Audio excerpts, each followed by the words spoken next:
Hello, and welcome to Steven Goes to the Movies. This is my first movie review. I'll be doing these videos where I'm driving home from the movies and I'll kind of talk about the movie I just watched. I'm not a movie critic of any kind. I'm just a person, just a guy who goes to the movies. I had Movie Pass when it first went $9.99 a month.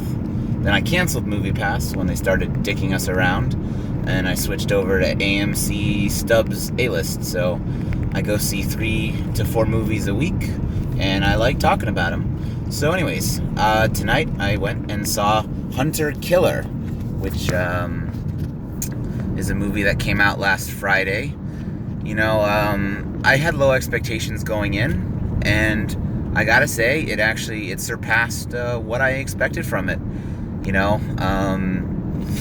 I feel like it's gonna fly under a lot of people's radars. No pun intended, given it's about submarines. And people will go see it, and some people won't, and that's just how it'll be. But it was well written. It had some pretty decent action, considering most of the movie is set underwater. And the CG and the effects were good.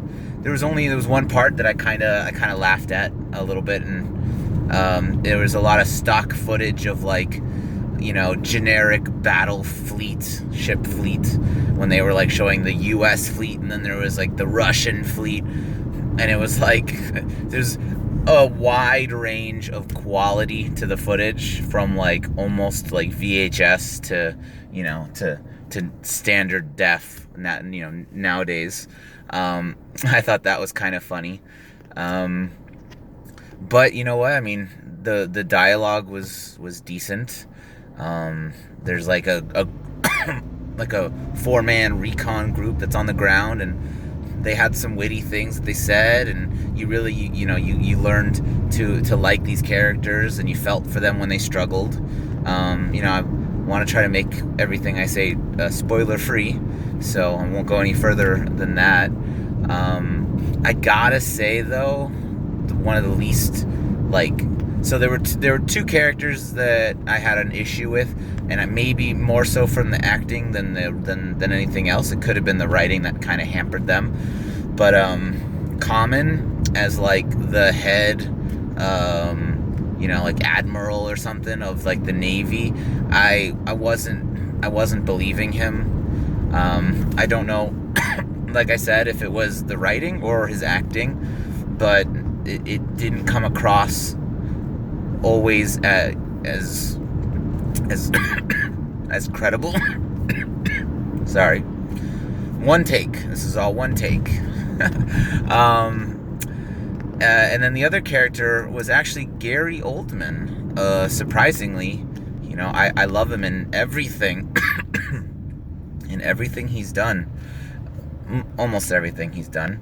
I can't think of anything I don't like, but I'm sure there's something else. Sorry. But he the part he was playing, I guess I kind of understood where he was coming from in being so full of zeal and we got to attack and this and that. But as an actor, that's not the kind of role that he fits.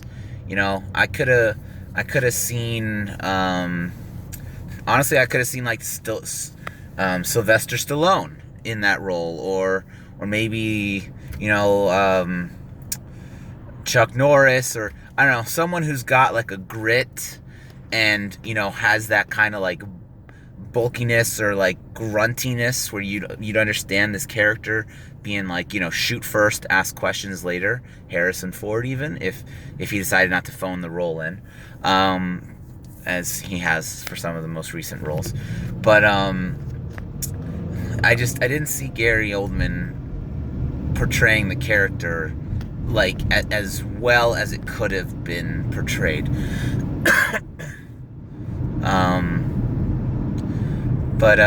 Yeah, I mean, overall, I liked it.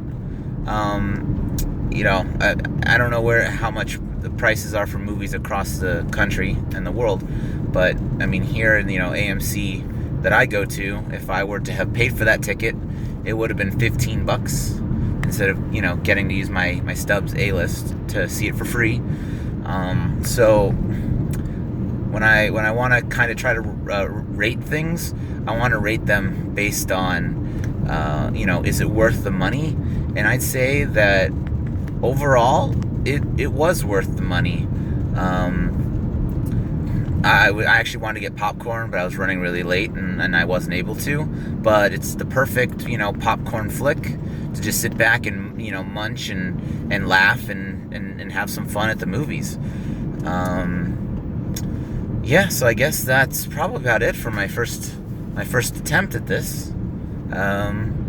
Thanks for watching if you did, and be on the lookout, because like I said, I watch, you know, three or four movies a week, and hopefully you'll appreciate what I gotta say. Anyways, have a wonderful night, and hopefully I'll talk to you later, anyone who's watching.